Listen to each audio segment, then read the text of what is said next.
paz do Senhor para a igreja, a paz do Senhor para os alunos do IBAD e para todos aqueles que nos ouvem, nos veem, nos assistem através desse canal e que amam a palavra de Deus. Dando continuidade ao nosso ensino aqui, nós estamos falando sobre teologia pastoral. O tema central desse livro fala sobre a excelência do ministério cristão. Quais são os patamares que eu preciso alcançar para trabalhar em cima de uma excelência cristã? Isso é importante, principalmente quando nós falamos do reino dos céus, que merece toda a atenção, que merece todo o nosso cuidado, o nosso zelo, o nosso esforço. Então, é importante que nós busquemos essa excelência. A unidade é a 3, o capítulo 3 e a lição 1.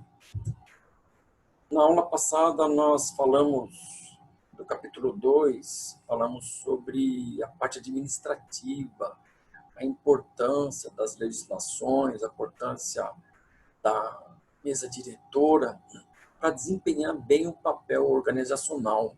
E isso é de Deus. Nós vemos no Antigo Testamento Moisés recebendo o ensinamento do seu sogro, Labão, para poder gerenciar bem o povo que andava com ele no deserto. O capítulo em evidência é o 3, e a temática é o pastor e o rebanho. Nós vamos falar um pouco sobre a relação do pastor com o rebanho, vice-versa. 3.1, princípios bíblicos do relacionamento pastor-ovelha. O pastor e a ovelha que entende e que entendeu esses princípios, ela vai desempenhar o seu papel bem dentro do reino de Deus. E o resultado vai ser satisfatório, vai ser de galardão. Nós estamos tratando de reino dos céus, estamos tratando de vida eterna. E é preciso fazer o melhor. E é preciso atender aos conceitos de Deus. Obediência é um dos princípios. Nós vemos no Antigo Testamento, homens que conquistaram foram homens obedientes. Moisés foi um homem obediente. Josué foi um homem obediente. Nós vemos Davi, vários homens que traziam o papel do serviço do reino de Deus, ou seja, do serviço de conduzir o povo de Israel, e conduzindo bem, porque eles tinham esse conceito sobre a sua vida, que era a obediência. A obediência não questiona, né? Desde que esteja dentro dos quesitos de Deus, eu não posso questionar. Agora, obedecer algo que vai contra os princípios de Deus, e isso é você evidenciar a necessidade de uma verdade dentro de uma questão. Submissão. A submissão, ela também é um dos pilares aí que vão nortear o relacionamento do pastor e a ovelha. Então, o pastor que é submisso ao seu pastor, ele já faz um papel de ser um exemplo, de ser um modelo. E principalmente a igreja, que precisa ser submissa às ordenanças, às determinações, e de uma forma voluntária, né? Isso é importante na trajetória de uma igreja saudável. Cuidado do pastor. É importante na relação entre pastor e ovelha, esse cuidado. Aí a ovelha precisa sentir esse cuidado. A ovelha, ela precisa se sentir protegida e segura no âmbito da social eclesiástico, né? Não é só dentro ou fora da igreja, é de uma forma geral. E entrega do pastor. O pastor, ele deve ser um homem de entrega. Todos os homens que fizeram uma boa trajetória, eles entregaram a sua vida, colocaram a sua vida diante do altar. Isaías fez isso, Jeremias fez isso, Davi fez isso, né? Essa entrega. Abraão, um exemplo. E quando isso não acontece, é catastrófico, destruidor. Nós vemos o caso de Saul, que ele tinha problemas para se entregar e muito menos para obedecer. Saul fez um péssimo reinado, porque ele tinha dificuldade para obedecer. Elementos que destroem a harmonia entre o pastor e a ovelha, ainda dentro dessa temática, né, do pastor e o rebanho. Então, nós vamos falar no 3.2, o livro nos fala a respeito dos elementos que destroem a harmonia do pastor e a ovelha. É preciso tomar muito cuidado com isso. Desconfiança. A confiança, ela tem que estar nos dois modos, né? Nas duas óticas. O pastor deve confiar. Como é que eu, como líder, como é que eu vou fazer a obra organizacional delegando poderes se eu não confiar? Como que eu vou fazer isso? Confiar é colocar na mão. Confiar é acreditar dar crédito no testemunho daquele que você está liderando. E na outra ótica, digo, da igreja, a igreja precisa confiar no seu pastor, no seu líder, né? É importante isso, essa cumplicidade, essa harmonia. E tem muitas coisas, elementos que vêm quebrando essa harmonia, e uma delas é a desconfiança. Você desconfiou, você quebra a harmonia. O reino dos céus não está embasado nisso, o reino dos céus está embasado na confiança, no carinho, na proximidade da igreja com o seu líder. O lobismo é uma das coisas que aconteceu na igreja primitiva. Paulo, João, até mesmo Tiago, Pedro, passaram situações em que muitos que entravam na igreja, né, falando de uma forma mansa, tentando expressar algo manso, mas por dentro era um lobo devorador, tentando arrancar a igreja do seu caminho de retidão, dos conceitos da palavra de Deus. Então, uma das coisas que destrói a harmonia entre o pastor e a ovelha é o lobismo.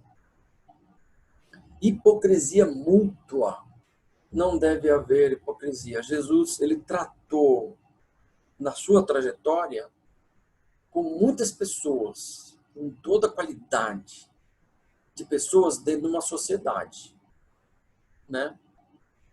Mas quando ele se deparava com o religioso, Jesus, ele tinha problemas, porque era aquele que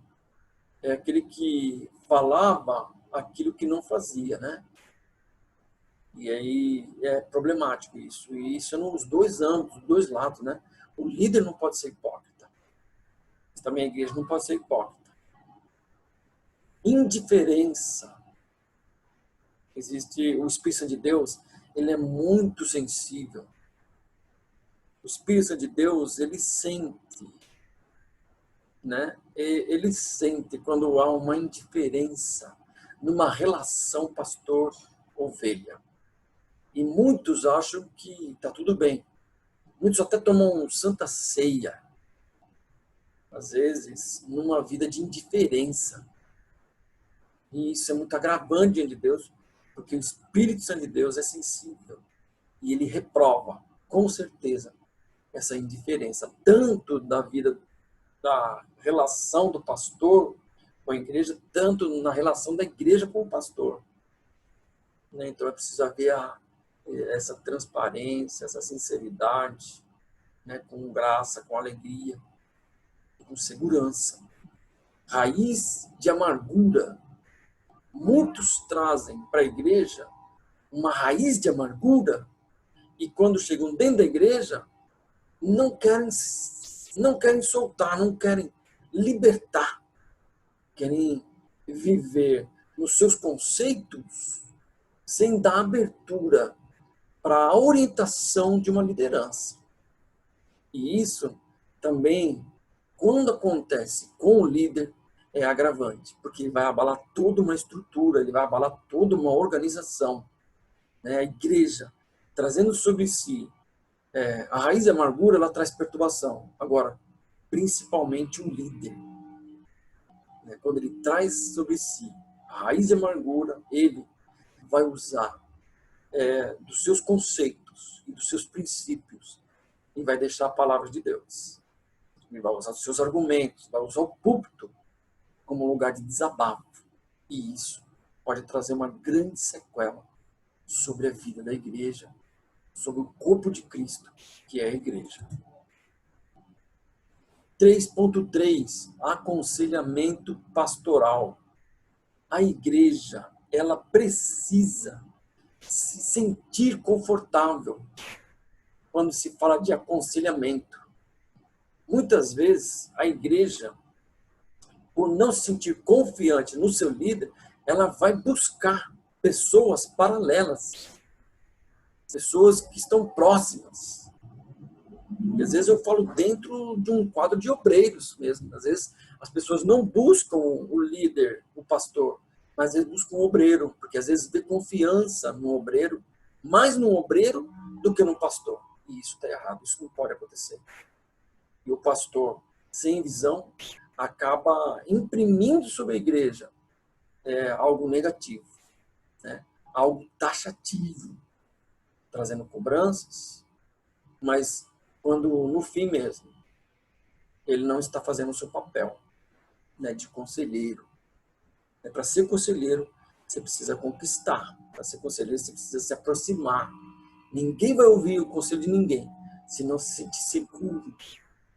Então, para mim, buscar conselho no meu líder, no meu pastor, eu preciso me sentir seguro. Eu preciso me sentir cuidado como ovelha. E como líder, eu preciso me posicionar. Eu preciso viver esse papel dentro da organização. O conselheiro é uma pessoa capacitada pelo Espírito Santo para acudir os conflitos da alma. Como conselheiro, o pastor pode encorajar, corrigir, redarguir e fortalecer o aconselhando. Então, é mais um desafio na vida de um líder que cuida do corpo de Cristo, que é a igreja. Ele precisa ser conselheiro. E para ser conselheiro, ele precisa conquistar. Ele precisa dar segurança para as ovelhas. Existem alguns tópicos aqui a respeito, dentro dessa temática de aconselhamento pastoral. Uma delas, que vê como ensinamento, evite a cura falsa. Muitos ministram uma cura que às vezes nem aconteceu. Superficializam a problemática, falando que está tudo bem, não está. Então, evite uma cura falsa. Cuidado ao revelar a vida pessoal. É preciso haver discrição. Como pastor, como líder, é preciso haver uma maturidade nisso. Porque se o homem que não sabe fazer isso, ele vai trazer à tona uma grande problemática, né, de calúnias sobre a sua vida. Permita o aconselhando ser importante para você. É importante que o aconselhando, ou a pessoa que está sendo aconselhada, ela se sinta é importante. A cobertura, a segurança, eu só vou pedir conselho para quem eu me sinto seguro. Então, o líder, o conselheiro, ele precisa fazer bem esse papel. Evite diagnosticar, principalmente. O líder, quando ele está diante de um quadro de aconselhamento, é preciso saber o que vai falar. Falar exatamente com sabedoria, para falar o que é certo, para não ficar lançando ao léu palavras perdidas. Preste atenção à história do aconselhando. Se permita a, a, a, a se envolver, né, racionalmente, não emocionalmente, eu digo, mas racionalmente, a história do aconselhando. Quando a pessoa perceber isso, ela vai sentir uma interação, isso vai dar margem para o aconselhar, para aquele que está aconselhando, para o conselheiro ministrar sobre a vida do aconselhando. 3.4, visitação pastoral. Aqui tem umas lições a respeito de como um líder deve se comportar diante de uma visita. É importante, porque muitos se perdem, muitos nem visitam, mas os que visitam, aí tem aqueles que visitam e se perdem. Então nós temos muito que aprender. Primeiro, a importância de visitar. E segundo, como eu devo me comportar. E aqui vai falar o livro vai dar alguns momentos a respeito disso. Faça visitas com a esposa ou com um obreiro de confiança. É muito importante para evitar falatórios e constrangimentos. Então, é importante. É importante até para evitar as calúnias daquilo que o líder falou quando ele não falou, ou daquilo que ele não falou, que ele falou quando não falou. Isso. Vamos continuar aqui. Cuidado e descrição ao visitar o sexo oposto, irmãs e mulheres não crentes. É preciso tomar cuidado com isso. Primeiro, é preciso visitar com a esposa, quando eu for visitar mulheres e irmãs, e principalmente não crentes, para que não haja nenhuma defamação, nenhum escândalo. Então é um zelo isso. Evite conversinhas e brincadeiras durante a visitação. As conversinhas, as brincadeiras vão tirar a essência do cuidado e do zelo espiritual. Então, o foco, o objetivo de um líder visitar a minha casa como ovelha, somente quando eu necessito dos cuidados, ela tem que ser extremamente espiritual. Não que o líder não deva visitar minha casa para tomar um café, mas quando é no sentido espiritual, de zelo, de cuidado, então é bom evitar as conversinhas, porque isso vai deflagrar, vai rasurar a espiritualidade do momento, da situação. Visitação do pastor, cautela nas visitações ainda, temática. Não se torne íntimo demais dos membros da igreja. Limites são necessários. Não se torne íntimo demais. É preciso haver uma certa restrição, né?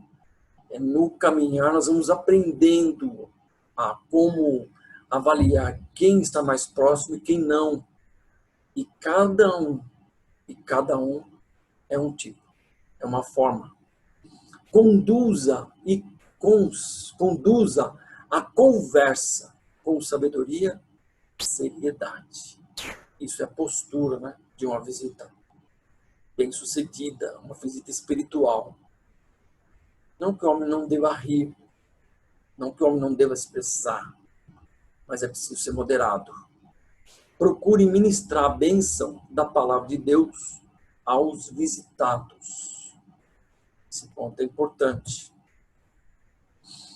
3.5, privacidade pastoral. Ainda tratando dentro da relação pastor e rebanho. Consiste em o pastor ter o seu espaço, direito e momento respeitado pela igreja. À medida que o pastor é uma pessoa pública, também tem a necessidade de desfrutar momentos a sós com a família. E isso é importante. A privacidade, eu preciso respeitar a privacidade pastoral, preciso entender isso. Eu não posso me sentir ofendido, né? Eu preciso entender que o pastor, ele também tem família, ele também tem a sua vida familiar, onde ele precisa gerenciar. E é preciso tomar esse cuidado. Eu termino aqui essa parte do capítulo 3, da unidade 3, deixando aqui a nossa referência, que é o IBAD, Instituto Bíblico da Assembleia de Deus, o nosso canal, o canal IBAD Glória, no YouTube. Dê um like, é bom, se inscreva, faça a notificação e visite a nossa página no Facebook, ok? Eu finalizo aqui assim, deixando meu abraço para todos aqueles que nos assistem, que têm nos acompanhado, que têm nos seguido. Um forte abraço para todos e até a próxima aula, no nome de Jesus, se Deus quiser.